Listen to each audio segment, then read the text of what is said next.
It was the last thing Amaria Osby heard before her mother suffocated her with a plastic bag in their uptown apartment last month. It was an explanation.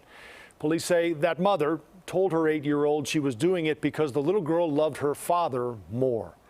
Tonight, only on 2, that father is speaking out, talking with our Chris Tye about the Illinois child welfare system that he says failed his daughter. Hi, it's me, Amaria. It's a day. She smiled every day, all day. She was the 8-year-old DeMarcus Osby called his heart.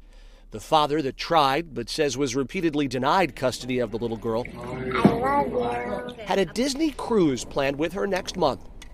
But a phone call last month changed those plans and his life.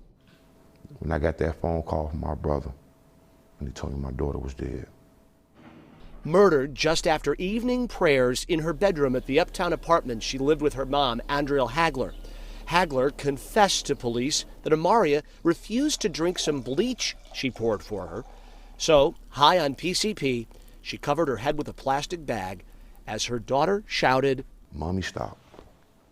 She knew her mama was trying to kill her. her last moments. Her last moments. And that's what eats me up even more. Hagler says she explained to her little girl why this had to be done. I killed my daughter because I felt that she loved her daddy more than me. That's a load of Girls are cling to their fathers. Boys cling to their mothers. It's just human nature. So, why did she do it? DeMarcus Osby thinks it had everything to do with a visit to the house just hours earlier by the Illinois Department of Children and Family Services. To be truthful with you, that's the reason why my daughter's dead. Because she told the truth to the agent. She told the truth. She didn't lie. What truth did she tell? That my mother was beating her. When he came up from Texas to identify her body, he noticed evidence of that abuse. I saw bruises all in her face. That lets me know that her mother was beating her. And she wasn't lying. Where did you see the bruising? On the cheeks, you said? Back. Back.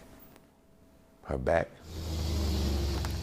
But in a statement to CBS 2, DCFS said during their visit to the apartment that day, the investigator noted no signs of abuse. The DCFS workers that were here just hours before that murder are no longer on child protective duty. Why? Department policy says they're supposed to make contact, or at least try and make contact, with the family of a neglect call within 24 hours of the call coming in.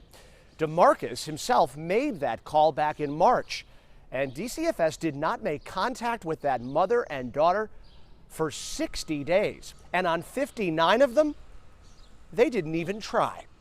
What do you make of that, 60 days? 60 days, honestly, a slap in the face.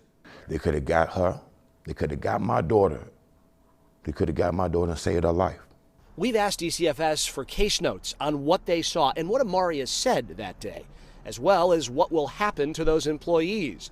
They declined comment, saying this is still an open investigation and there are ongoing criminal proceedings and we will not be commenting further. What is your message to the head of DCFS as you sit here today? You need to clear the whole building out and put people in there that really want to do this job. The little girl that smiled every day, all day, has now been laid to rest. But this father says he will not rest until some sort of change is made. Because it don't make no sense that my daughter is laying in the ground 60 days after I made a call, begging for help. And they never came. Never came. Chris Tye, CBS 2 News. Child advocacy experts have called on DCFS to release all documents related to this case. Andrea Hagler is charged with first-degree murder.